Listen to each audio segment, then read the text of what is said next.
This is an MD London hairdryer, and despite being expensive originally and just 2 years old, it isn't working very well. In fact, it sounds terrible. So in this video, I'm going to take you through the process of taking it apart and getting it fixed.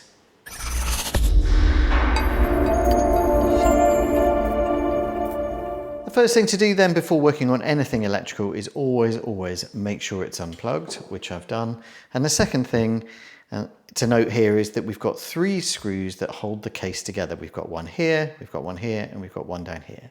They are small screws and they require a small-ish screwdriver, not a jeweler's screwdriver, but a sort of size 0 or size 1, depending on what works for you. Just a case then of getting your screwdriver in there and then removing these 3 screws.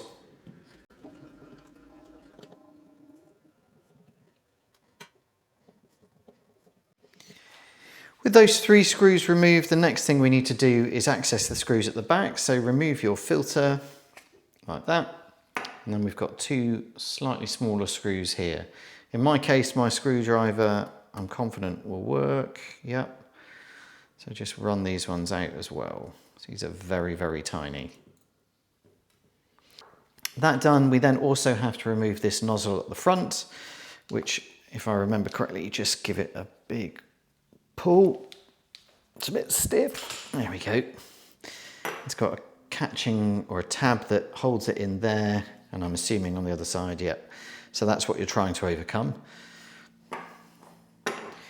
And then I'm now hoping that the case will split apart because it's no longer held in front and back. So if we can have a look here, see that the case is opening up. So what I've got here is a much slimmer flathead screwdriver, and I've just worked out that what you can do is if you slide that in here, it sounds like, yeah, there we go. The case has got some clips in it. So created a nice hole there. Let's try the other side.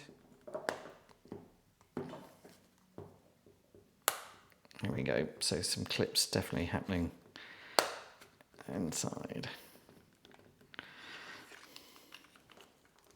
The plan here, of course, being that I think there's an issue with the motor. Once I get access to that motor, I can get a new one and get this hairdryer back in and working properly. So there we go, we've got the case loose-ish. I'll keep fiddling and get it off. So again, just using this screwdriver just to, there we go. That should give me. So we've got some control electronics, and I'm expecting now a motor up here that we can have a look for. With the case now off, there's 4 screws to remove in order to get access to the motor, which looks like it's going to be in here. So we've got 1, 2, 3, 4. Let's get them out.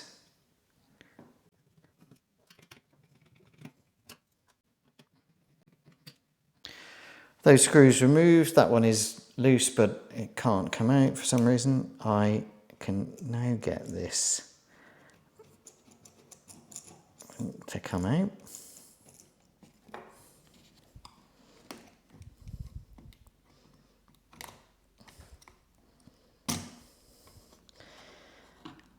There we go. This then is the motor unit. And this, I think, is where our problem lies, which is that the motor has failed. With that part separated, what I've now done is there were 2 further screws here and here which held this casing together. Once those are out, then we can get access to the motor. And here it is. It's got a rubber protection on it, but underneath I'm expecting this to be a fairly ordinary but relatively high power motor. And it's this that I'm going to be getting swapped out. So with all that exposed, what we can see here is this motor. Just get it to focus, there we go. So, motor made by the Shenzhen Zhijia Technology Limited. I've had a quick look online, they do exist, and they sell these motors, but whether I can get access to one to get this repaired remains to be seen.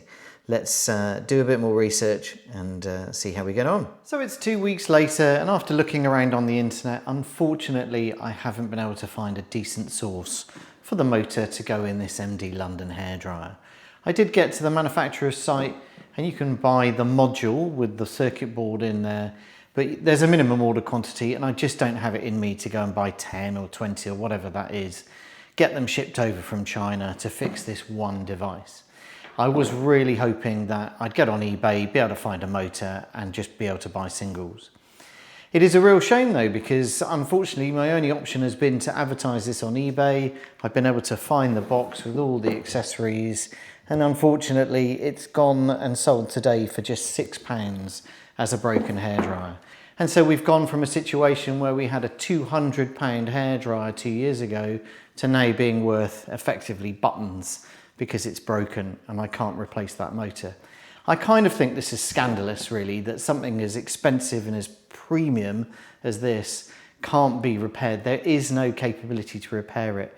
I spoke with the MD London team, they weren't very good, but with the few emails we exchanged, they basically said it can't be repaired.